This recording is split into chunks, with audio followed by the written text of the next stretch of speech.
تو بڑا باریک سا فرق ہے، اور شیطان اسی باریک فرق کو مٹاتا ہے اور انسان کو جائز اور ناجائز، حلال و حرام، پاک اور ناپاک زمین کا فرق نہیں سمجھنے دیتا۔ ایک پاؤں آپ کا پاک زمین پر ہے، دوسرا پاؤں پر ناپاک زمین پر ہے، آپ نے نماز پڑھنی شروع کر دی۔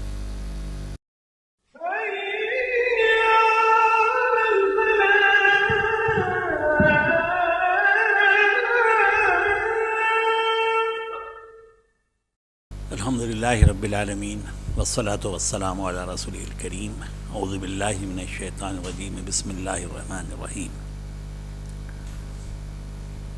محترم خواتین و حضرات، اسلام کے تصور انسان و جہان پر آج چھٹی نشست اور غالباً آخری نشست ہے۔ ہم نے کوشش کی ہے کہ اسلام کا جو ورلڈ ویو ہے، جو فلسفہ حیات و کائنات ہے، اس سادہ انداز میں احباب تک پہنچایا جائے۔ دوسری تہذیبوں سے، دوسرے نظریوں سے اور دوسرے نظاموں سے اسلام کا جو مقابلہ ہے، مسابقت ہے، کہیں کہیں تصادم ہے، تو اس کا سبب جزوی احکامات نہیں ہیں۔ مثلا اسلام میں حیا ہے، ان کے یہاں حیا کی چادر بہت چھوٹی ہے۔ ہمارے یہاں حلال و حرام کچھ چیزیں ہیں، کچھ پیمانے ہیں،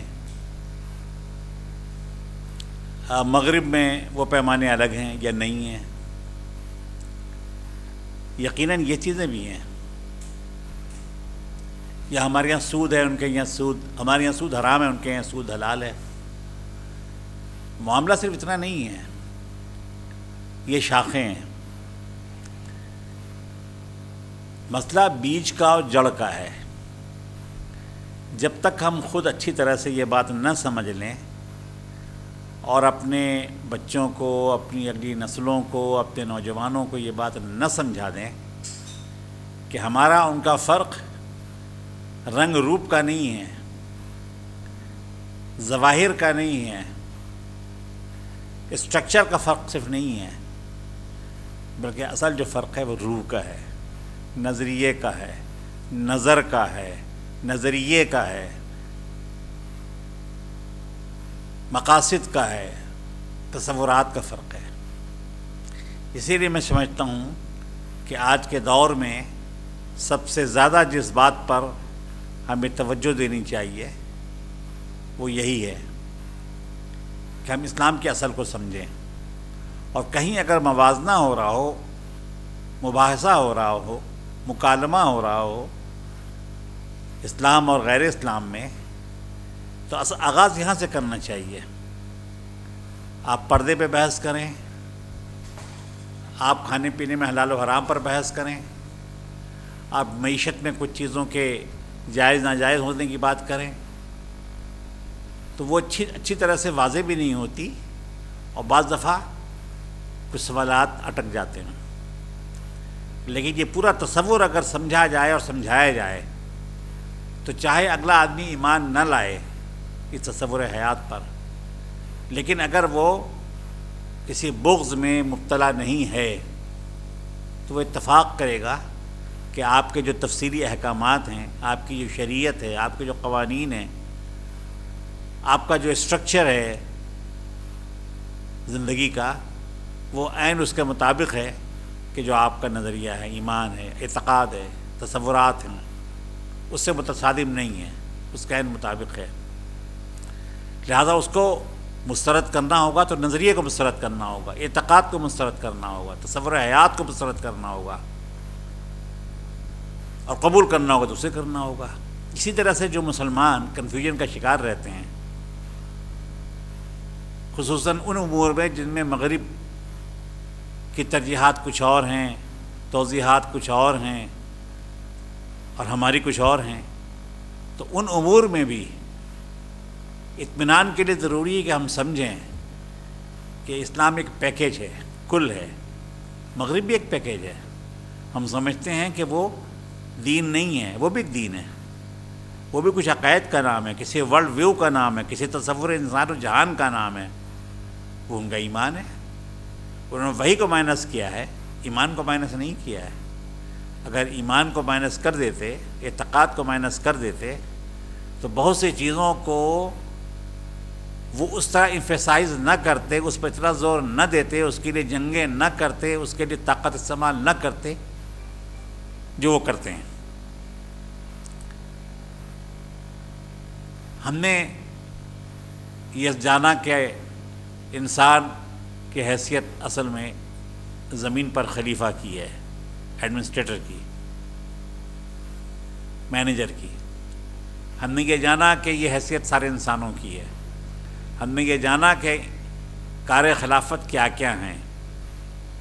ہم نے یہ سمجھنے کی کوشش کی کہ ان تصورات کے مطابق جو انسانی تمدن اور تہذیب بنانا مطلوب ہے، مقصود ہے، وہ کیا ہے، اور اس سے متصادم چیزیں، اس سے متناقض چیزیں، اس کے مخالف چیزیں وہ درست نہیں ہیں اسلامی نقطہ نظر سے. ہم نے یہ جانا کہ اسلام نظم جہاں کو ٹھیک کرنے کے لیے جس سیاست کا، جس ریاست اور حکومت کا قائل ہے وہ کیا ہے، اس کے بنیادی عناصر کیا ہیں. مثلا یہ کہ آج دنیا میں جو غالب تہذیب ہے وہ حاکمیت انسان کے قائل ہے، حاکمیت مخلوق کے قائل ہے. ہم حاکمیت رب کے قائل ہیں. اسلام کے سیاسی نظام کی بنیاد حاکمیت رب ہے. اللہ تعالیٰ حاکم اعلیٰ ہے. انسان کی خلافت ہے، حاکمیت الہ، خلافت بنی آدم، آزادانہ مشاورت، مقاصد شریعت کے مطابق نظام چلانا، دنیا اور آخرت میں جواب دہی کا احساس، عدل و انصاف کا قیام، انسانوں کی خدمت اور حفاظت، اور پرامن انتقال اقتدار. یہ چند موٹی موٹی باتیں ہیں اسلام کے سیاسی نظام کے حوالے سے. پچھلی کسی گفتگو میں نے یہ بھی کہا تھا کہ اسلام کا کوئی بھی نظام ہو، کوئی بھی اسٹرکچر بن رہا ہو، کوئی بھی شعبہ حیات ہو، ایک تو سب مربوط ہیں ایک دوسرے سے، اور دوسری یہ کہ اس کے بنیاد تقویٰ ہے، آخرت کی جواب دہی کا احساس.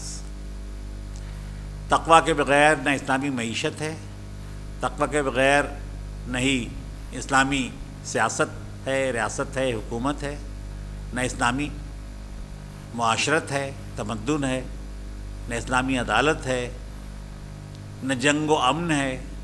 ان سب میں تقویٰ، خدا کے سامنے جواب دہی کا احساس، ترجیح آخرت، یہ سب چیزیں ان کی بنیادوں میں شامل ہیں. اوروں کیا ممکن ہے کہ سیاسی اقتصادی عمل ایک میکینیکل عمل ہو، ایک ظاہر داری ہو. اسلام تو ان چیزوں کو بھی عبادت قرار دیتا ہے. اگر مقاصد شرعیہ پیش نظر ہوں، خوف خدا ہو، آخرت کے سامنے جواب دہی کا احساس ہو، اخلاقی اقدار کا خیال رکھا جائے، تو یہ سب چیزیں عبادت ہیں. سب چیزیں جو دنیاوی چیزیں ہیں وہ سب عبادت بن جاتی ہیں، انسان کے لیے اجر اور ثواب کا ذریعہ ہیں. آج ہم جو بات کرنے جا رہے ہیں اسلام کے اخلاقی اور روحانی نظام پر، تو اس کی چند ابتدائی باتیں سمجھ لیجیے. سب سے پہلے تو یہ بات جس پر میں پہلے بھی کچھ عرض کر چکا ہوں کہ انسان کا جسم ایک ہے، کل ہے. وہ انسان اگر بیمار ہوتا ہے تو پورا جسم اس میں شریک ہوتا ہے، وہ صحت مند ہوتا ہے تو پورا جسم صحت مند ہوتا ہے. ایسا نہیں ہے کہ انسان کا گوشت الگ ہے، خون الگ ہے، ہڈیاں الگ ہیں،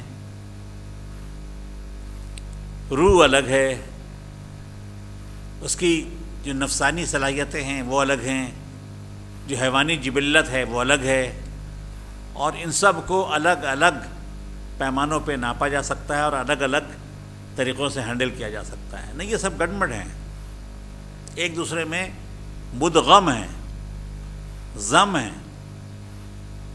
آپ ہڈیاں جمع کر کے نہیں کہہ سکتے کہ یہ انسان ہے، گوشت جمع کر کے نہیں کہہ سکتے کہ یہ انسان ہے۔ انسان کی ساری ہڈیاں ریپلیس کر دیں، سارا گوشت ریپلیس کر دیں، سارا خون بننے کا پورا عمل جو ہے اس کو نکال باہر کریں تو انسان مر جائے گا۔ یہ کل ہے۔ اسی طرح زندگی بھی ایک کل ہے، یہ جہان بھی ایک کل ہے۔ ہم پڑھنے کے لیے، سمجھنے کے لیے، جاننے کے لیے الگ الگ شعبے بنا سکتے ہیں۔ جیسے طبی دائرے میں ایک آدمی دل کا ایکسپرٹ ہوتا ہے، کارڈیولوجسٹ کہلاتا ہے، آنکھ کا ایکسپرٹ ہوتا ہے، ماہر امراض چشم کہلاتا ہے، جگر کا اسپیشلسٹ ہوتا ہے، دماغ کا ہوتا ہے، ہڈی کا ہوتا ہے۔ لیکن ہڈی والا ڈاکٹر باقی امور سے ناواقف ہو اور دماغ والا ڈاکٹر باقی امور سے ناواقف ہو، جسم کے باقی حقائق سے، اس کے انیٹمی سے، فزیولوجی سے، اس کی کیمسٹری سے، تو وہ انسان کو بہت زیادہ نقصان پہنچا سکتا ہے۔ لہذا ان سب چیزوں کو مربوط طور پہ ہی وہ دیکھتا ہے، ایک شعبے میں زیادہ دیکھتا ہے، اس کا اسپیشلسٹ ہوتا ہے۔ تو روحانیت اور اخلاق یہ بھی اسلام کا اسی طرح حصہ ہے جیسے سیاست ہے۔ سیاست و حکومت، ریاست وغیرہ، معیشت، یہ اسلامی نظام زندگی کا ویسے ہی حصہ ہے جیسے ایمانیات ہے، اعتقادات ہیں، عبادات ہیں، اخلاقیات ہیں، روحانیات ہیں۔ یہ سب شعبے ضرور ہیں زندگی کے اور اسلام کے، لیکن یہ سب شعبے ایک دوسرے سے ملے ہوئے ہیں، جڑے ہوئے ہیں۔ ان کی کوئی سرحدیں نہیں ہیں کہ ایک دوسرے سے الگ کیا جا سکے، خانے نہیں ہیں، ایک کا دوسرے پہ اثر ہوگا، دوسرے کا تیسرے پہ اثر ہوگا۔ جو آدمی اچھا ہوگا روحانی طور پہ بھی اچھا ہوگا، اخلاقی طور پہ بھی اچھا ہوگا، مالی لین دین میں بھی اچھا ہوگا، گفتگو میں بھی اچھا ہوگا، مزاج میں بھی اچھا ہوگا، رویوں میں بھی اچھا ہوگا، سب چیزیں اس کی اچھی ہوں گی۔ جو آدمی برا ہوگا وہ سب چیزوں میں برا ہوگا۔ بظاہر لگتا ہے کہ ایک برا آدمی، برے عمل والا آدمی بڑا خوش اخلاق ہے، اس اخلاق کی کوئی بنیاد نہیں ہوتی ہے۔ جیسے مثال کے طور پر ایک قسم کی اخلاقیات ہے جسے کاروباری اخلاقیات کہا جاتا ہے۔ سیلز مین مسکراہٹ، ایک سیلز مین یا سیلز گرل جس طرح سے مسکرا کر اپنا سودا بیچنے کا عادی ہوتا ہے یا اس کی عادی ہوتی ہے، اس کو دیکھ کر یہ نہیں سمجھا جا سکتا کہ یہ عام زندگی میں بھی، نجی زندگی میں بھی اتنا ہی خوش اخلاق یا اتنی خوش اخلاق ہوگی۔ لیکن اسلام کی جو اخلاقیات ہیں، اسلام کی جو روحانیات ہیں، ان کا اثر سیاست پہ بھی پڑتا ہے اور پڑنا چاہیے، حکومت بھی پڑتا ہے، پڑھنا چاہیے، عدالت پہ بھی پڑتا ہے اور پڑھنا چاہیے، معیشت پہ بھی پڑتا ہے اور پڑھنا چاہیے، سماج اور معاشرت پہ بھی اس کا اثر ہونا چاہیے۔ تو یہ سب ایک کل ہے اور ایک دوسرے سے مدغم ہے، ایک دوسرے سے قوت کشید کرنے والی چیزیں ہیں اور ایک دوسرے کو قوت دینے والی چیزیں ہیں۔ یہ بات یاد رکھنی چاہیے۔ دوسری بات، روحانیت کسی غائب چیز کا نام نہیں ہے۔ اس کی حقیقت یہ ہے کہ انسان کے اندر جو پوٹینشلز ہیں، ان پوٹینشلز میں ایک روحانی پوٹینشل ہے۔ مطلب کہ انسان میں ایک پوٹینشل ہے کہ وہ کاشتکاری کر سکتا ہے، ایک پوٹینشل ہے کہ وہ تسخیر کائنات کرنے کی کوشش کرتا ہے، سائنسداں بن جاتا ہے، محقق بن جاتا ہے، ایکسپلورر بن جاتا ہے، پوٹینشل اس کے اندر ہے۔ ایک میں کھیل کا پوٹینشیل ہے، بہت اچھا کھلاڑی ہے، ریسلر ہے، ریسر ہے، اس کے اندر پوٹینشیل ہے۔ انسان کے اندر پوٹینشیل ہے کہ وہ نسل بڑھاتا ہے، اس کے اندر پوٹینشیل ہے۔ یہ جانوروں میں بھی ہے، انسانوں میں بھی ہے۔ انسان کے اندر خوش ہونے، رنجیدہ ہونے، غصہ کرنے، محبت کرنے، سب کے پوٹینشیل موجود ہیں۔ خیر اور شر کا پوٹینشیل بھی اس کے اندر موجود ہے۔ کچھ چیزیں ظاہری ہیں، کچھ چیزیں چھپی ہوئی ہیں، کچھ فوری اثر کرتی ہیں، کچھ دیر سے اثر کرتی ہیں۔ کچھ چیزیں مادی لگتی ہیں، کچھ چیزیں غیر مادی لگتی ہیں۔ تو جو چیزیں غیر مادی لگتی ہیں ہم ان کو عام طور پہ اخلاقیات یا روحانیات کہتے ہیں۔ مثلا کسی آدمی کا صابر ہونا، صبر کرنا، کسی آدمی میں تحمل کا ہونا، کسی آدمی میں وسعت ظرفی کا ہونا، کسی آدمی کے اندر معاف کرنے کی صلاحیت کا ہونا، یہ مادی چیزیں نہیں ہیں، غیر مادی ہیں، اور اس کا ظاہر بھی ہلکا ہوتا ہے۔ یہ تو باطن کی چیز زیادہ ہے۔ ظاہر میں کبھی کسی کو معلوم ہو جاتا ہے، نظر آ جاتا ہے، کسی کو نہیں آتا۔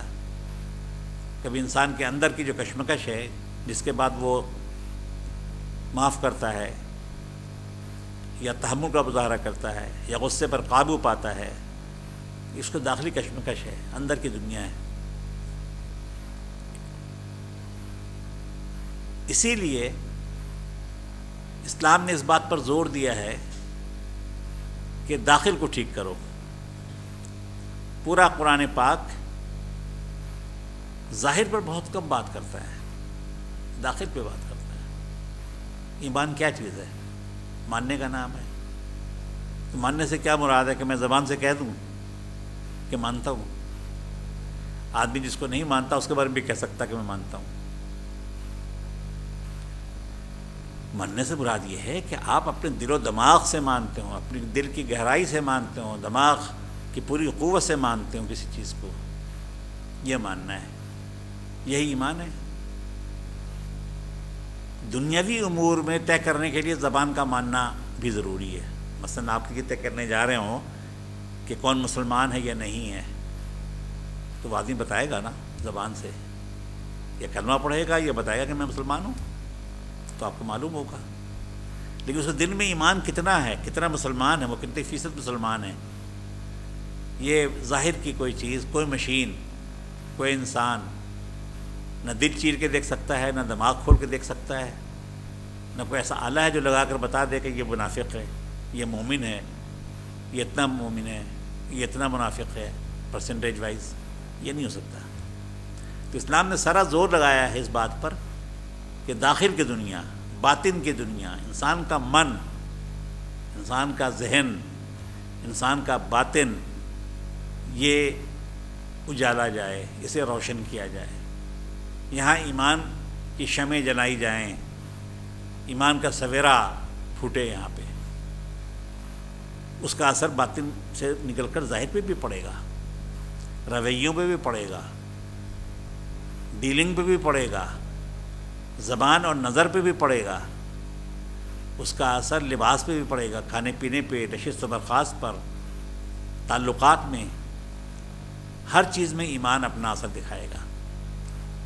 لیکن ایمان اگر ہو، ایمان زندہ ہو، تر و تازہ ہو، جاندار ہو، شاندار ہو، تو اس کا اثر اسی درجے میں ظواہر پہ پڑے گا۔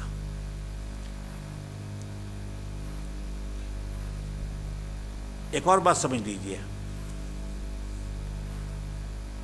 کہ اہمیت ضرور ہے باطن کی، لیکن اس کا ہرگز یہ مطلب نہیں ہے کہ ظاہر کی کوئی اہمیت نہیں ہے۔ ظاہر گواہ ہے اور گواہ ہونا چاہیے ظاہر کو آپ کے باطن کا۔ اگر آپ نیکوکار ہیں،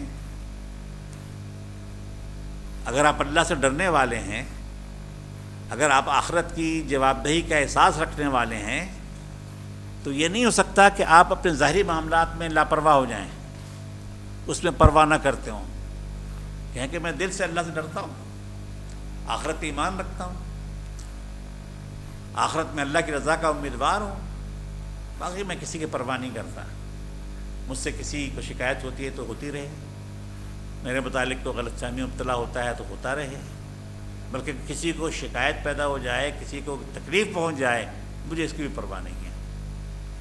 یہ اسلامی رویہ نہیں ہے، اسلامی اخلاقیات اور روحانیت کے خلاف ہے۔ ہمارے مرشد اصلی رہبر اعظم صلی اللہ علیہ وسلم کا تو معمول یہ تھا کہ معمولی سا شک نہیں پیدا ہونے دیتے تھے۔ وہ تو مشہور واقعہ ہے جو سب نے سن رکھا ہوگا، بار بار سنا ہوگا، کہ آپ اعتکاف میں تھے، آپ کی کوئی اہلیہ محترمہ ملنے کے لیے مسجد آئیں، آپ نے ان سے کوئی بات کی، یہ تھوڑا جھٹپٹے کا وقت تھا، تو آپ ان کو چھوڑنے کے لیے تھوڑا آگے کی طرف گئے۔ دو صحابہ آ رہے تھے، انہوں نے دیکھا نبی صلی اللہ علیہ وسلم کو کسی خاتون کے ساتھ، تو پلٹ گئے واپس احتراماً۔ آپ نے آواز دے کے بلایا دونوں کو اور کہا کہ یہ میری فلاں اہلیہ فلاں زوجہ محترمہ ہیں۔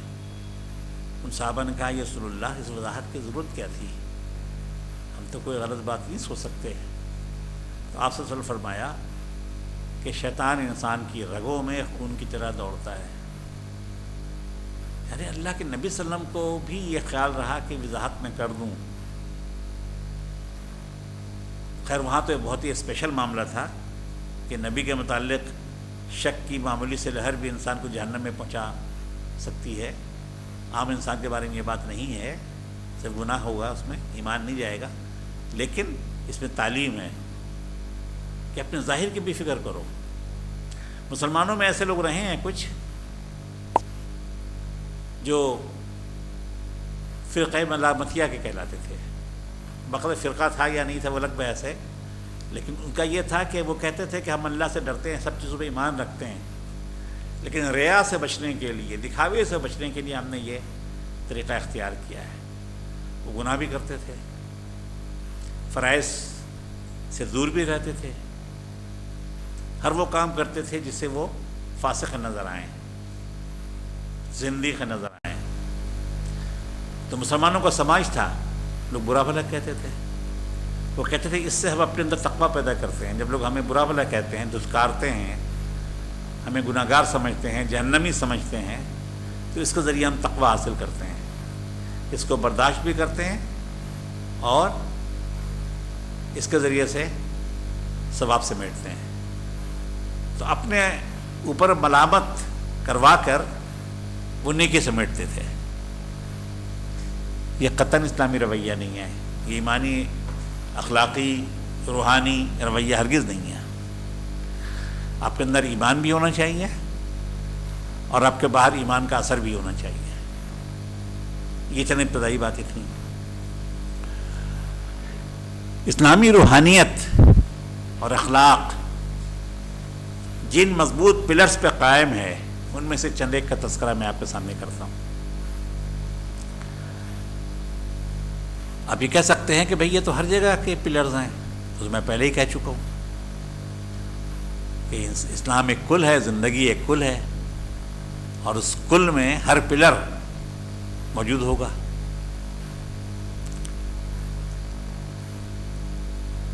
اسلام کے نظام اخلاق اور نظام روحانیت کا پہلا پلر ایمان ہے۔ وہی ایمان جس سے آدمی مسلمان بنتا ہے، لیکن وہ ایمان صرف زبان سے ماننا نہیں، بلکہ دل کی گہرائیوں سے ماننا۔ دل کی گہرائی میں، ذہن کے تمام گوشوں میں یہ ایمان جتنا جاگزیں ہوگا، جتنی روشنی پھیلائے گا، میری اور آپ کی روحانیت اتنی ہی اعلیٰ درجے کی ہوگی، اس میں بلند پروازی کی اتنی ہی صلاحیت ہوگی۔ آپ یوں سمجھیے کہ جس طرح راکٹ ہوتے چھوڑے جاتے ہیں خلا میں، اور خلا سے بھی آگے، اب تو نظام شمسی سے بھی آگے راکٹ نکل گئے ہیں، تو اسی لحاظ سے ان کے اندر فیول کا انتظام کیا جاتا ہے، ان کے اندر سلطان ڈالا جاتا ہے۔ سلطان کے بغیر ان دائروں سے جو اللہ تعالیٰ نے پوری کائنات میں بنا رکھے ہیں بہت سارے، ان سے نکلنا آسان نہیں ہے۔ تو جتنا لمبا سفر ہوگا اسی لحاظ سے انتظام کرنا ہوگا۔ تو ایمان کی یہ حیثیت ہے، اگر کوئی بلندی چاہتا ہے روحانی، اگر بلندی چاہتا ہے اخلاقی، تو اس کے اندر ایمان کا فیول اتنا ہی زیادہ ہونا چاہیے، ایمان کا انجن اتنا ہی مضبوط اور طاقتور ہونا چاہیے۔ تو پہلا جو پلر ہے اخلاقی اور روحانی نظام کا، وہ ایمان ہے۔ ایمان کی تفصیل میں نہیں جا رہا، آپ سب کو پتہ ہے، ایمان باللہ، ایمان بالآخرت، ایمان برسالت اور باقی چیزوں پر ایمان، یہ سب چیزیں شامل ہیں۔ دوسرا پلر ہے تقوی، پرہیزگاری۔ تقوی کا اردو میں بلکہ کسی زبان میں بھی کوئی بالکل درست ترجمہ نہیں ہے، لہٰذا اردو میں سے تقوی ہی استعمال کیا جاتا ہے سمجھانے کے لیے۔ کبھی پرہیزگاری کہہ دیتے ہیں، کبھی خدا خوفی کہہ دیتے ہیں۔ تو یہ جو پرہیزگاری ہے، جو تقوی ہے، یہ اس کا دوسرا اہم پلر ہے۔ تقوی نہ ہو تو کوئی روحانیت نہیں ہے، چاہے ماتھے پر بہت بڑا سجدے کا نشان بنا ہوا ہو، چاہے آپ جبے اور قبے میں ہوں، چاہے آپ سال میں کئی عمرے کریں اور ہر سال حج کریں، چاہے آپ 5 نہیں 10 نمازیں پڑھ دیا کریں، تقوی نہیں ہے تو سب ظاہر داری ہے۔ تقوی نہیں ہے تو ایسی اخلاقیات اور روحانیات کی مثال ان پودوں کی سی ہے جو آج کل جدید ڈرائنگ روز میں سجائے جاتے ہیں، بہت خوبصورت ہوتے ہیں، لیکن نہ ان میں مزہ ہوتا ہے، نہ ان میں خوشبو ہوتی ہے، اللہ کے اوپر سے ڈال دیا جائے۔ تو تقوی دوسرا پلر ہے، روحانیت کا، اخلاقیات کا۔ اور تقوی کس کا نام ہے؟ دل کی کیفیت کا نام ہے۔ تقوی ایک دل کی کیفیت ہے۔ حضرت عمر رضی اللہ عنہ کا مشہور واقعہ ہے نا کہ انہوں نے ایک صحابی سے پوچھا کہ تقوی کیا ہے؟ انہوں نے جواباً سوال کیا امیر المومنین سے کہ کبھی آپ کسی ایسے راستے سے گزرے ہیں جہاں دونوں طرف خاردار جھاڑیاں ہوں؟ ظاہر ہے وہ ریگستانی علاقے تھے، ان کا بہت گزرا ہو۔ پوچھا کیا کرتے ہیں پھر ایسے ہے گزرتے ہوئے؟ کہا دامن سمیٹ لیتا ہوں، کانٹوں سے بچتا بچاتا نکل جاتا ہوں۔ تو ان صحابی نے کہا کہ یا امیر المومنین، بس یہی تقوی ہے کہ انسان دنیا میں رہے، دنیا کا سفر کرے، کار جہاں انجام دے، لیکن دنیا کے کانٹوں میں اپنے دامن دل کو اٹکنے نہ دے۔ یہ تقوی ہے۔ ایک اور بزرگ سے پوچھا گیا اس کے بارے میں، تقوی کے بارے میں، تو انہوں نے کہا کہ اس کی مثال یہ ہے کہ تم اپنے خیالات اور خواہشات ایک تشت میں سجا کر گھر سے نکلو، سر پہ تشت سجا ہوا ہو، کسی چیز سے ڈھکا ہوا ہو تشت، کوئی پوچھے کہ اس میں کیا ہے، تم اس کو دکھا دو، وہ پردہ ہٹا کر اس کو دکھا دو کہ یہ ہے، اور تمہیں شرمندگی کا کوئی خدشہ نہ ہو، یعنی خیالات ایسے پاکیزہ ہوں، صاف ستھرے ہوں، پازیٹیو ہوں کہ آپ کو دوسرے کے سامنے بیان کرتے ہوئے شرمندگی کا دھڑکا نہ ہو۔ یہ تقوی ہے۔ تو تقوی تو دل کی ایک کیفیت ہے جس کے بارے میں نبی کریم صلی اللہ علیہ وسلم نے فرمایا کہ التقوی ہا ہونا، 3 دفعہ آپ نے اشارہ کیا دل کی طرف کہ تقوی یہاں ہے، تقوی یہاں ہے، تقوی یہاں ہے۔ اب اس بحث میں نہ پڑ جائیے گا کہ یہ دل جو ہے یہ تو پمپنگ اسٹیشن ہے بلڈ کا، اور سب جو دماغ ہے یہ سائنس کی بحث ہے، اناٹمی کی بحث ہے، فزیولوجی کی بحث ہے، طب کی بحث ہے۔ دنیا میں عام بول چال میں دل کا جو مطلب لیا جاتا ہے وہ سب کو پتہ ہے، ساری زبانوں میں۔ مرکز شخصیت، جو انسانی شخصیت کو، اس کی سوچ کو، اس کے ارادوں کو، اس کے اعمال کو، اس کے اخلاق کو کنٹرول کرنے والا مرکز ہے، اسے دل کہا جاتا ہے، قلب کہا جاتا ہے، ہارٹ کہا جاتا ہے۔ تو تقوی دل میں ہے۔ تو تقوی دوسری اہم بنیاد کہہ لیجیے یا پلر کہہ لیجیے اسلام کے روحانی اور اخلاقی نظام کا۔ تیسری چیز اخلاص ہے۔ اخلاص، خلوص نہ ہو تو سب بیکار ہے۔ کوئی کہہ سکتا ہے کہ تقویٰ جب ہے تو خلوص تو خود بخود شامل ہو گیا۔ ہاں خود بخود شامل ہے، لیکن اس کو الگ سے بھی بیان کرنے اور دھیان رکھنے کی ضرورت ہے۔ اسے بیان بھی کرنا چاہیے، اس کا دھیان بھی رکھنا چاہیے۔ بعض دفعہ بہت معمولی چیزوں سے انسان کے اعمال ضائع ہو جاتے ہیں۔ اللہ تعالیٰ بہت غیرت مند ہیں، صاحب حمیت ہیں۔ کوئی ایسا عمل کہ جو اللہ کے لیے کیا جائے اور اس میں کسی اور کو بھی شریک کر دیا جائے تو اللہ تعالیٰ وہ پورا عمل اس دوسرے کو دے دیتے ہیں۔ کہتے مجھے اس میں سے کوئی حصہ نہیں چاہیے، جو مجھے چاہیے وہ پیور چاہیے، خالص چاہیے، بلا شرکت غیرے چاہیے۔ نماز ہو تو صرف میرے لیے، انفاق ہو تو صرف میرے لیے، حسن اخلاق ہو تو صرف میرے لیے، کسی کی محبت ہو تو صرف میرے لیے، کسی کی خدمت کرنی ہو تو صرف میری رضا کے لیے۔ اگر کسی اور کی ملاوٹ ہے تو اسی کی ہے وہ چیز، مجھے نہیں چاہیے۔ اس لیے اخلاص میں بہت زیادہ توجہ دینی چاہیے اور اس کو اپنے آپ کو یاد دلاتے رہنا چاہیے۔ غلطی ہو سکتی ہے۔ ایک صحابی نماز پڑھ رہے تھے گھر میں، چھوٹے چھوٹے گھر تھے لوگوں کے، دروازے بھی نہیں ہوتے تھے، اور گھر میں خواتین نہ ہوں اور بے تکلف دوست ہوں تو پردہ ہٹا کے گھر کے اندر آ جاتے تھے۔ نماز کے دوران انہیں محسوس ہوا کہ کوئی صاحب، بلکہ انہی کے کوئی دوست انہیں آواز دی اور اس کا اندر آ گیا پردہ ہٹا کر کے۔ اندر دیکھا کہ دوست نماز پڑھ رہے ہیں، واپس چلے گئے۔ انہیں اچھا لگا، خوشی ہوئی کہ میرے دوست نے مجھے حالت نماز میں دیکھا۔ فوراً احساس ہوا کہ یہ تو اخلاص کے خلاف ہے، یہ تو ریا ہو گئی۔ گھبرائے ہوئے نبی صلی اللہ علیہ وسلم کے پاس تشریف لائے اور کہا حضور صلی اللہ علیہ وسلم، مجھ سے تو بہت زیادتی ہو گئی۔ یہ واقعہ سنایا کہ میرے سارے اعمال ضائع ہو جائیں گے اس طرح۔ آپ صلی اللہ علیہ وسلم فرمایا کہ تم ان کے لیے نماز نہیں پڑھ رہے تھے، تمہیں خوشی اس بات سے ہوئی کہ تمہارے دوست نے تمہیں اچھی حالت میں دیکھا، اس میں کوئی حرج نہیں ہے، اس حد تک کوئی حرج نہیں ہے۔ لیکن مجھے معلوم ہے کوئی دوست آنے والے ہیں، اسی وقت نماز کے لیے میں کھڑا ہو جاؤں کہ وہ مجھے آئے تو اس کو لگے ابھی نماز پڑھ رہے ہیں ابھی، تو یہ ریا ہو جائے گی۔ بہت نازک سا فرق ہے۔ ایک مومن کا کام یہ ہے کہ اپنے احساسات کو ان حوالوں سے بہت شارپ رکھے، زندہ رکھے، تاکہ شیطان اپنے جال میں اسے نہ پھنسا سکے۔ تو تیسرا اہم عمود یا ستون اخلاص ہے۔ چوتھی چیز قناعت۔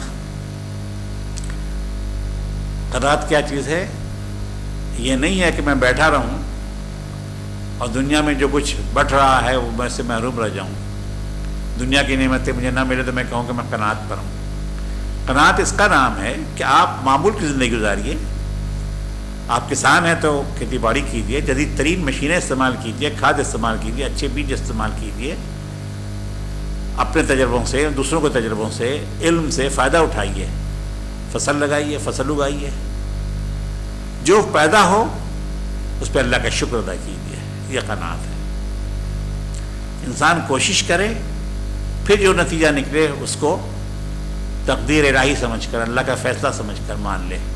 ایک بیمار ہے کوئی آپ کا عزیز، آپ نے پوری کوشش کی کہ اس کی بہترین علاج ہو، آپ کے زمانے میں، آپ کے ملک میں، آپ کی طاقت کے مطابق جو بہترین علاج ہو سکتا آپ نے کروایا، شفا یاب ہو گیا، اللہ کا شکر ادا کیجیے۔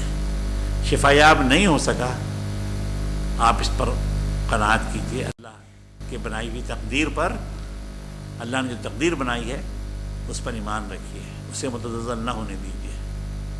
تو قناعت یہ ہے کہ کوشش کے بعد جو میسر ہو، کاوش کے بعد جو ملے، اسے تقدیر سمجھ کر قبول کر لینا، اور ہائے وائے نہ کرنا، واویلا نہ کرنا، اللہ سے گلہ نہ کرنا، یہ ہے قناعت۔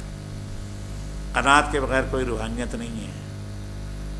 وہ روحانیت جس میں ہوس شامل ہو جائے وہ پھر روحانیت نہیں ہے، ناقص ہے۔ اگلی چیز ہے ترجیح آخرت. چونکہ ہم دنیا میں رہتے ہیں، جو بگڑی ہوئی مذہبیت ہے وہ تو بتاتی ہے کہ دونوں میں سے ایک چوائس ہے، یا دنیا لو یا آخرت لو. اسلام یہ نہیں کہتا کہ ترک دنیا کر کے حصول آخرت کی منزل پائیے. وہ کہتا ہے کہ دنیا کو برت کر، دنیا کو کام میں لا کر، دنیا سے کام لے کر، دنیا کی زندگی گزار کر آپ آخرت کی منزلیں سر کیجیے. پل صراط تو آخرت میں ہے، لیکن سچی بات یہ ہے کہ پل صراط دنیا میں ہے. جو آدمی دنیا میں پل صراط پار کر لے گا، جو دنیا کا پل صراط پار کر لے گا، اس کے لیے آخرت میں پل صراط کو پار کرنا آسان ہوگا. دنیا کا پل صراط کیا ہے؟ کہ آپ دنیا کے سارے کام کریں، لیکن آپ کی نظر آخرت پر ہو. آپ بزنس کریں، آپ نوکری کریں، آپ حکمرانی کریں، آپ محکوم ہوں، کسی کے خادم ہوں، خدمت کریں، نظر آخرت پر ہو. اللہ تعالیٰ نے ہر دائرۂ حیات کے لیے کچھ پروٹوکولز دے دیے ہیں، کچھ ضابطے بنا دیے ہیں، کچھ چیزوں کو ممنوع کیا ہے، کچھ چیزوں کو لازم کیا ہے. ان کا خیال رکھیے. یہ دنیا کا پل صراط ہے. حدیثوں میں آتا ہے نا کہ بدترین آقا وہ ہے یا آجر وہ ہے، اجرت دینے والا امپلائر، کہ جو مناسب اجرت نہ دے اور بر وقت اجرت نہ دے اپنے ملازم کو، امپلائی کو یا خادم کو. وہ بدترین آجر ہے، بدترین مالک ہے، بدترین حاکم ہے جو اپنے ماتحتوں کے ساتھ زیادتی کرے. تو زیادتی کر کے بدترین آدمی صرف آجر، صرف تاجر، صرف مالک، صرف امپلائر، صرف حاکم نہیں ہوتا، صرف افسر نہیں ہوتا، ماتحت بھی ہوتا ہے، خادم بھی ہوتا ہے، غلام بھی ہوتا ہے، جو اپنے کام میں چوری کرے، کام چوری کرے، بے ایمانی کرے، بدنیتی سے کام کرے، مخلص نہ ہو اپنے آجر کا، اپنے مالک کا، اپنے حاکم کا، اپنے افسر کا، خیانت کرے اس کے ساتھ. خیانت صرف مال میں نہیں ہے، خیانت تو رازوں میں بھی ہے. مطلب ایک آدمی کسی اہم شعبے میں ہے، کسی کمپنی میں، اس کے پاس اہم راز ہیں کمپنی کے، انہیں ڈسکلوز کرے یا مخالف کمپٹیٹر کو دے دے، تو بدترین امپلائی ہے، بدترین خادم ہے، بدترین غلام ہے، جو بھی اس کی حیثیت ہے. تو اللہ تعالیٰ نے اوپر والے کو بھی، نیچے والے کو بھی، دونوں کو بتایا ہے کہ تمہارے لیے کیا چیز ممنوع اور کیا چیز لازمی ہے. بڑا اچھا لکھا ہوا ہے ایک جگہ کہ لوگ روحانیت کے لیے بند کمرے میں جہاں اندھیرا ہو، وہاں اللہ کی ضربیں لگا کر انتظار کرتے ہیں کہ کسی کونے سے روشنی کی کوئی کرن پھوٹے گی تو معلوم ہوگا کہ آپ کو روحانیت حاصل ہو گئی ہے. وہ کہتے ہیں روحانیت تو ہمارے چاروں طرف ہے. بیچ بازار میں بیٹھ کر اگر آپ سودا ٹھیک سے بیچتے ہیں، ایمانداری اور اخلاص کے ساتھ، اور اپنے گاہک کے مفاد کو نقصان نہیں پہنچاتے، تو آپ کو روحانیت حاصل ہے. اور آپ کاریگر ہیں، الیکٹریشین ہیں، میکینک ہیں، آپ نے اپنا کام ٹھیک سے کیا ایمانداری کے ساتھ اور اپنے کلائنٹ کو نقصان نہیں پہنچایا شعوری طور پر، تو آپ بھی ولی اللہ ہیں. تو ایک بڑے عالم سے پوچھا گیا کہ آپ کو کبھی کوئی ولی اللہ ملا ہے؟ کہنے لیں گے ہاں، ایک تو ابھی ملا مجھے، میں اسٹیشن سے آیا، اسٹیشن سے آ رہا ہوں، تو جب اترا تھا تو ایک کلی چپ چاپ کھڑا تھا، باقی سب جس طرح کلی کرتے ہیں ایک دوسرے کا مقابلہ کرتے ہیں، بھگدڑ مچا دیتے ہیں گاہک پکڑنے کے لیے، وہ کھڑا تھا چپ چاپ. میں نے اسے بلایا اور کہا کہ آپ اٹھائیں گے میرا سامان؟ وہ اس طرح بات کرتے تھے آپ کہہ کے. حاضر کر کے اسے باہر پہنچا دیجیے. باہر پہنچایا تو کہتے میں نے ان کو معاوضے میں کچھ پیش کیا. وہ رقم تو کچھ آنوں میں ہے کیونکہ پرانی بات ہے، آج کی سمجھ لیجیے آپ مثال کے طور پر کہ انہوں نے فرض کیا کہ 500 روپے دیے، تو کلی نے جیب سے چینج نکالا اور 250 روپے رکھ کر 250 روپے واپس کر دیا. بھائی واپس کیوں کر رہے ہیں؟ کہنے لگا کہ جو طے ہے سرکاری طور پر جو ریٹ وہ یہ ہے، وہ مجھے آپ نے دے دیے، باقی میرے نہیں ہے. انہوں نے کہا کہ نہیں، میں نے اپنی خوشی سے آپ کو دیا ہے، آپ اسے رکھ لیجیے. اس سے تعامل کیا، انہوں نے بڑے اصرار سے دیا ان کو. کہنے لگے کہ اس سے بڑا ولی اللہ کون ہوگا کہ میں تو دے چکا تھا پیسے اور مجھے واپس کر کے کہہ رہا ہے کہ یہ تو آپ کے پیسے، مجھے تو میرے معاوضے کے پیسے مل گئے. یہ ہے ولی اللہ، اسے روحانیت حاصل ہے. تو روحانیت یا اخلاقی عظمت واللہ اور رسول صلی اللہ علیہ وسلم کے طریقوں پر چلنے اور ابلیس کے طریقوں سے بچنے کا نام ہے. یہ اس وقت ہوگا کہ جب ترجیح آخرت ہوگی. اگر میرا مطمع نظر آخرت ہو تو دنیا کا چھوٹا سا نقصان آپ برداشت کر لیں گے، بڑا نقصان بھی برداشت کر لیں گے. لیکن اگر ترجیح آخرت نہ ہو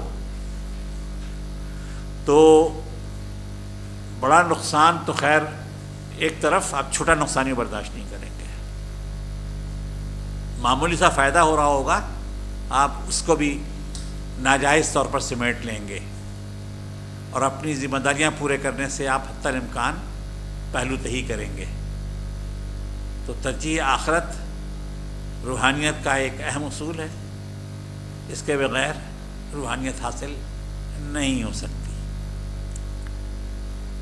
روحانیت کا ایک اور لازمی تقاضا ہے یا اس کا ایک پلر ہے تواضع، انکسار. صاحب روحانیت اور صاحب اخلاق پھلدار درخت کی طرح ہوتا ہے. اگر درخت پھلوں سے لدا ہوا ہو تو اس کی شاخیں جھکی ہوتی ہیں اس کے وزن سے، اور اگر پھل توڑ دیا جائیں تو شاخیں دوبارہ سے اوپر ہو جاتی ہیں. تو جو اکڑ کے رہتا ہے، جو دوسروں کو اپنے سے کمتر سمجھتا ہے، اس کے اندر نہ اخلاق ہے نہ روحانیت ہے. اچھا، تواضع جو ہے اس میں ایک اور بات سمجھ لیجیے کہ تواضع صرف رویے کا نام نہیں ہے کہ میں بڑا خاکسار آدمی اپنے آپ کو مجلس میں ثابت کر رہا ہوں، لوگوں کی جوتیاں ٹھیک کر رہا ہوں، سب کو آگے بڑھ کے پانی بھی پلا رہا ہوں. نہیں جی، میری کیا حیثیت ہے، ہر بات میں کہہ رہا ہوں کہ میں تو حقیر، فقیر، پر تقصیر وغیرہ وغیرہ ہوں، خاکسار ہوں. تو ایک اصطلاح ایک بڑے عالم نے بنائی کہ متکبرانہ انکسار. یہ متکبرانہ انکسار ہے کہ میں سمجھ رہا ہوں کہ اس محفل میں سب سے متقی آدمی میں ہوں، اس مجلس کا سب سے بااخلاق آدمی میں ہوں، اس مجلس کا سب سے بڑا اہل روحانیت نہیں میں ہوں، روحانی شخصیت میں ہوں. لیکن چونکہ روحانیت کا تقاضا ہے، روحانیت کا ایک پلر ہے انکسار، لہٰذا میں انکسار سے کام لے رہا ہوں. ہوں یہاں پر لیکن یہاں آ کے بیٹھتا ہوں. تو بڑا باریک سا فرق ہے، اور شیطان اسی باریک فرق کو مٹاتا ہے، بلر کر دیتا ہے، اور انسان کو جائز اور ناجائز، حلال و حرام، پاک اور ناپاک زمین کا فرق نہیں سمجھنے دیتا. ایک پاؤں آپ کا پاک زمین پر ہے، دوسرا پاؤں پر ناپاک زمین پر ہے. آپ نے نماز پڑھنی شروع کر دی. تو انکسار یا تواضع یہ بہت لازمی شے ہے روحانیت کی، اعلیٰ اخلاق کی. فروتنی، اپنے آپ کو نمایاں کرنے کی کوشش نہ کرنا. لیکن اگر اس کے پیچھے جو محرک ہے وہ محرک یہ نہ ہو کہ میں تو پتہ نہیں کیسا بندہ ہوں، بظاہر تو یا اپنے طور پہ تو بہت کوشش کرتا ہوں، لیکن کیا پتہ کہ ان میں سے کون سا بیٹھا ہوا آدمی مجھ سے آگے نکل جائے اور میں پیچھے رہ جاؤں. حضرت عمر کا ایک قول ہے، حضرت عمر رضی اللہ تعالیٰ عنہ نے فرمایا یہ امید و بیم والی جو کیفیت ہے نا، ایمان جو ہے امید و بیم کے درمیان ہے. ایک روایت میں آتا ہے کہ نبی صلی اللہ علیہ وسلم نے فرمایا کہ ایمان امیدی اور نا امیدی کے درمیان میں ہے. اس کی عملی مثال ہے یہ. حضرت عمر رضی اللہ عنہ نے فرمایا کہ کبھی کبھی مجھے ایسا لگتا ہے کہ حشر کے دن سب لوگ پکڑ لیے گئے، صرف ایک آدمی کو نجات ملی اور وہ عمر ہے. لیکن فوراً ہی خیال آتا ہے کہ حشر کے دن کہیں ایسا نہ ہو کہ سب لوگ معاف کر دیے جائیں، بخش دیے جائیں اور ایک ہی آدمی پکڑا جائے اور وہ عمر ہو. اسلام اعتدال پر قائم ہے.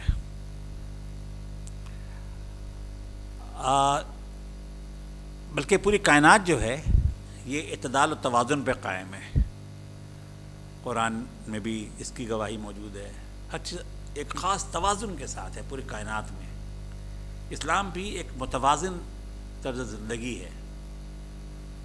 وہ نہ تو دنیا میں انسانوں کو اتنا مگن ہونے کہتا ہے کہ انسان موت کے بعد کی زندگی کے لیے کچھ بھی نہ کرے، نہ یہ کہتا ہے کہ موت کے بعد والی زندگی کی اتنی فکر کرو یا اسی کی فکر کرو کہ یہ جو برسر زمین زندگی ہے اس کی پرواہ نہ ہو. اسلام زیر زمین، برسر زمین اور بالائے زمین ان تینوں دنیاؤں کے لیے فکر مند کرتا ہے انسان کو. وہ حدیث تو بہت مشہور ہے جو ہم سب نے بہت دفعہ سن رکھی ہے کہ نبی کریم صلی اللہ علیہ وسلم کے پاس 3 صحابہ آئے، آپس میں دوست تھے کہ ذرا پتہ کرتے ہیں کہ آپ صلی اللہ علیہ وسلم رات کو کیسے بسر کرتے ہیں. ازواج مطہرات کے پاس گئے اور ان سے رات کی کیفیت پوچھی. امہات المومنین نے بتایا کہ ہاں وہ سوتے ہیں، پھر اٹھتے ہیں، تہجد پڑھتے ہیں، کبھی سو جاتے ہیں، کبھی اس کے بعد لیٹ جاتے ہیں فجر تک، پھر فجر پڑھتے ہیں، کبھی 4 رکعت پڑھتے ہیں، کبھی 6 رکعت پڑھتے ہیں، کبھی 8 رکعت پڑھتے ہیں وطر کے علاوہ. وطر تہجد میں پڑھتے تھے. تو ان صحابہ کو اپنی توقع سے یہ عبادت کم لگی، لیکن یہ تو مشکل تھا نا کہ یہ کہیں کہ نبی صلی اللہ علیہ وسلم.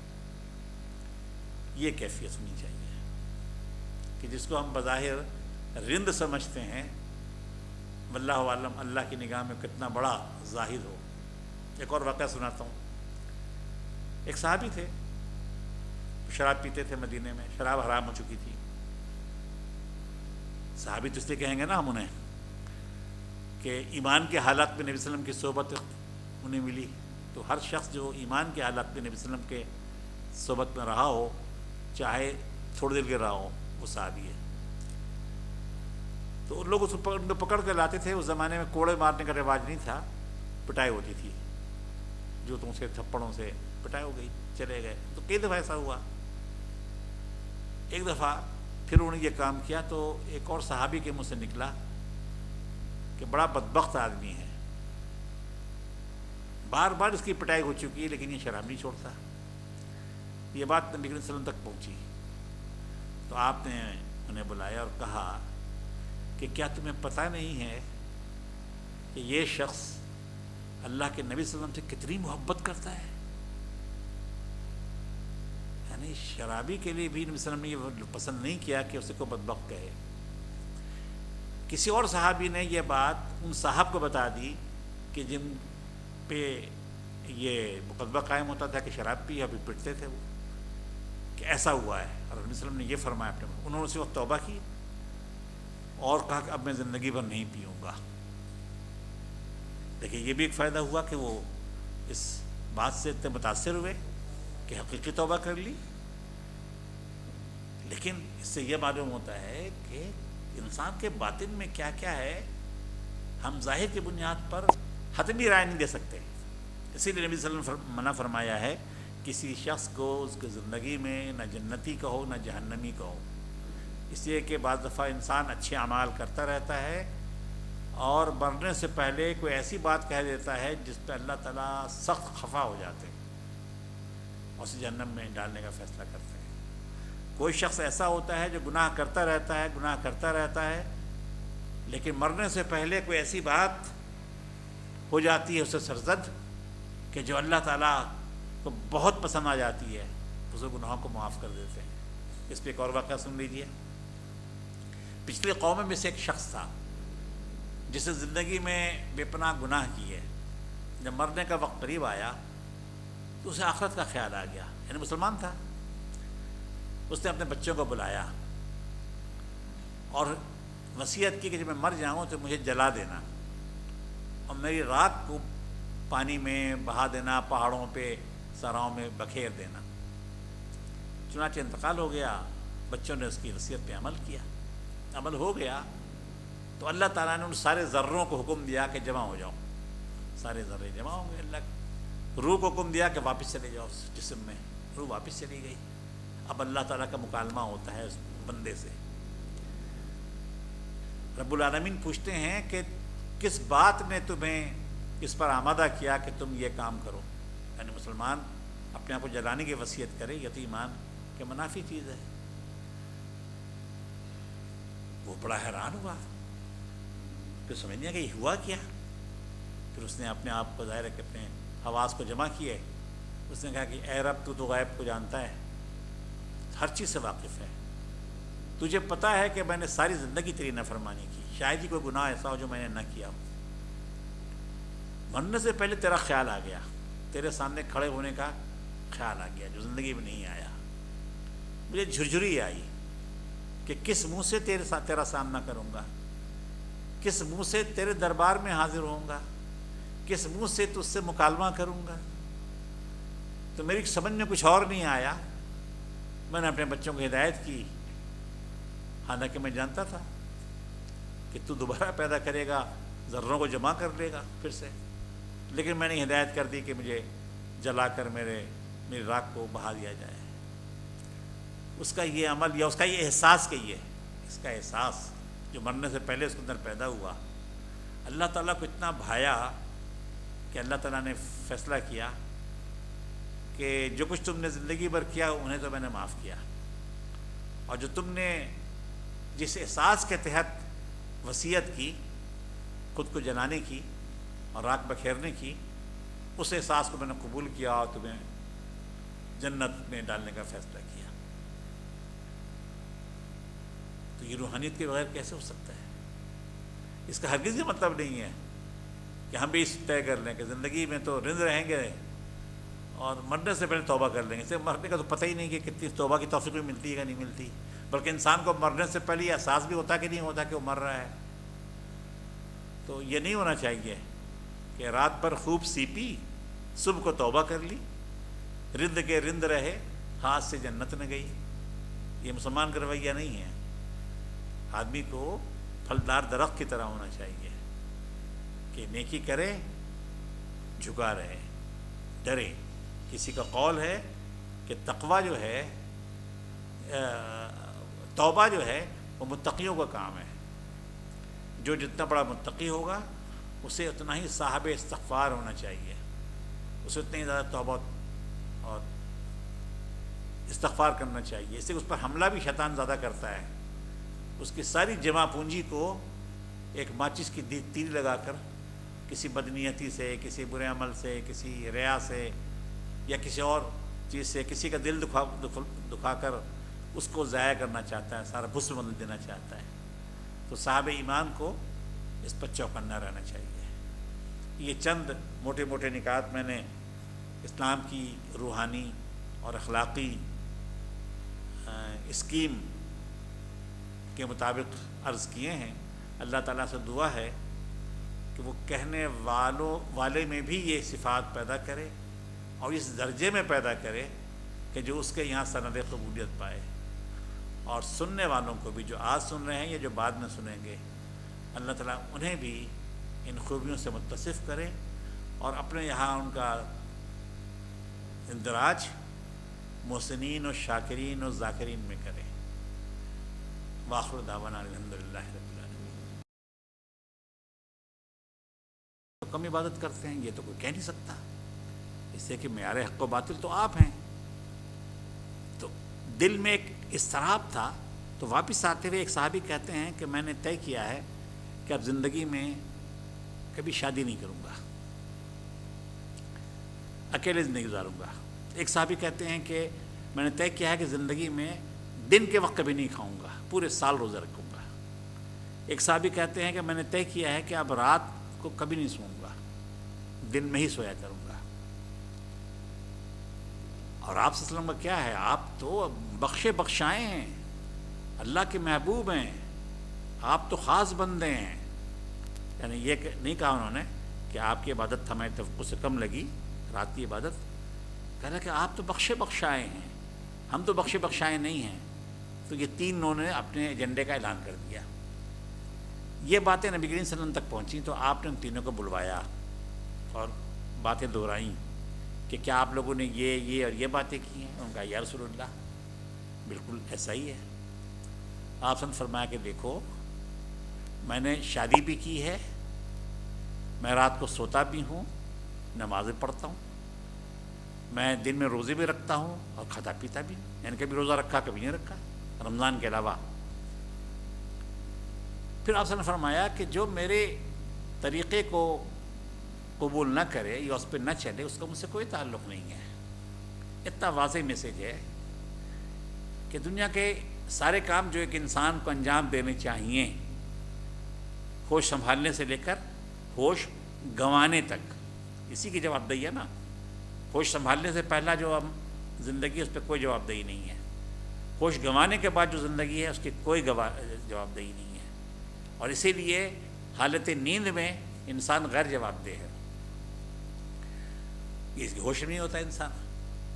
تو ہوش پانے سے لے کر گنوانے تک جو کچھ انسان کو کرنا چاہیے وہ انسان کرے۔ یہ ایک مومنانہ زندگی ہے، یہ ایک روحانی زندگی ہے، ایک متقیانہ زندگی ہے، یہ اللہ کے پسندیدہ بندوں کی زندگی ہے۔ انبیاء نے اسی کا ذکر کیا ہے۔ اچھا ایک چھوٹی سی بات میں اور عرض کر دوں کہ جو میں نے 6 پوائنٹ لکھوائے تھے، 7واں پوائنٹ ہے ذکر اور تذکیر۔ یہ جو حدیثوں میں بے شمار اذکار ملتی ہیں وہ اذکار ہیں اسی لیے کہ ہمیں یاد دہانی ہوتی رہے تقویٰ کی، یاد دہانی ہوتی رہے آخرت کی، اللہ سے رشتہ جڑے۔ تو ذکر و اذکار کرنا، تسبیحات پڑھنا وہ ممنوع نہیں ہے۔ بس یہ دھیان رکھیے گا کہ نبی صلی اللہ علیہ وسلم نے مختلف صحابہ کو مختلف تسبیحات بتائی ہیں، محدثین نے وہ ساری جمع کر دی ہیں، یکجا کر دی ہیں۔ تو یہ مت سمجھیے گا کہ سارے صحابہ وہ ساری تسبیحات پڑھتے تھے، ہر ایک کی الگ الگ پسندیدہ تسبیحات تھیں، کچھ پرسنلائز قسم کی بھی تھیں۔ تو ہم بھی ان میں سے پڑھ کر کے اپنے لیے کچھ چن لیں، اپنا ایک نصاب بنا لیں روزانہ کے لیے کہ میں روزانہ فلاں دعا اتنی بار پڑھوں گا۔ اور اتنی بار سے بھی ایک اور چیز سمجھ لیجئے کہ مجھے نہیں ملی کوئی ایسی روایت کہ جس میں نبی صلی اللہ علیہ وسلم نے کسی وظیفے کو، کسی ذکر کو 100 مرتبے سے زیادہ پڑھنے کی تاکید کی ہو۔ عام طور پہ تو کم ہے، 7 دفعہ، 3 دفعہ، 7 دفعہ، 10 دفعہ، 11 دفعہ، 40 دفعہ، 70 دفعہ، 100 دفعہ۔ تو حسب توفیق، حسب ذوق، حسب موقع، اور یہ نفلی کام ہے، ذہن میں یہ بھی رہے۔ اپنے دنیاوی فرائض کو بھی چھوڑ کر کے آپ کہیں ملازم ہیں اور آپ نے نماز کی اجازت لی ہوئی ہے کہ میں نماز پڑھ لیا کروں گا، آپ نے نماز پڑھی، اس کے بعد نوافل پڑھے چلے جا رہے ہیں، اس کے بعد لمبا وظیفہ پڑھ رہے ہیں، تو یہ آپ دوسرے کے پیسے پہ پڑھ رہے ہیں، دوسرے کے خرچے پہ پڑھ رہے ہیں آپ۔ تو یہ بھی اچھا اخلاقی رویہ نہیں ہے۔